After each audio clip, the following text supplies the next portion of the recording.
Kigwa, you hear this term all the time, I'm sure. People always say, men of these days are so irresponsible. Completely irresponsible.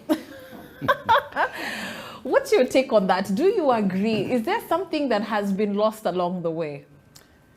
I wouldn't say that all men are irresponsible, because we have this wonderful gentlemen here who are contributing to society and helping other men to become responsible men. So it's not every man, but I think we have a general feeling in the society that men is lagging behind. But you see, you can't talk about man if you don't talk about fatherhood, because like you mentioned when you're doing the introduction, you don't decide to be born male or female. That choice is not given to you. You are born male or you are born female. But to become a man is a personal choice that you have to make. Wow. And a boy has to make that while he's growing up. Did you know that around the age of 3, one of the critical decisions that a boy has to make in his life is to decide whether he wants to be a man or a woman, in terms of thinking, in terms of perception.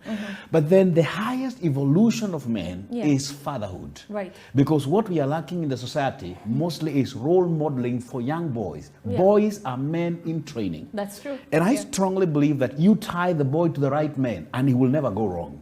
So we are lacking role models in terms of father figures who are helping the boys to chart the way to know what Bogo was talking about, to know their identity in life. Okay. Mr. Kigwa, last time you were here on the show, and of course you had your book that I absolutely love. You can tell us a little bit about that later on.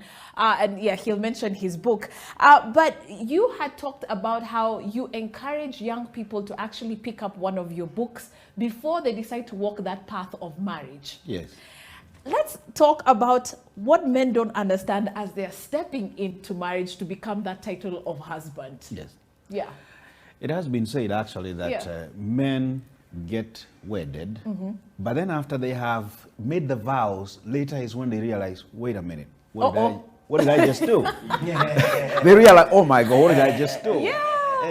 And like Bogwa says, one of the biggest challenges that we have men is we assume we know. In fact, even when I call for workshops and seminars, most of the people who show up are women. That's true. Men assume that they know. Because when you look like you don't know in your peers, amongst your peers, you feel like you're less of a man. So men step into marriage, they don't know exactly what it means to be a husband, they don't know what it means to be a father, they don't even know what it means to lead a woman and all that. So they try to think that maybe being in marriage and being married, being a husband is domineering over the woman and stuff like that. So we mess up. Why? Because we are not willing to learn. We are not willing to learn. That's the problem. Wow. The other day, I took a selfie with my son. And I looked at the photo and I showed him, I said to him, because my son and me, you actually would think that it is me when I was young. And I normally tell him, look, if you want to see how you will look when you're old, look at me. And I tell him, when I want to know how I was looking when I was young, I look at you. And I ask myself, how many boys look into a selfie or into they have got no reference to look at what can they look at.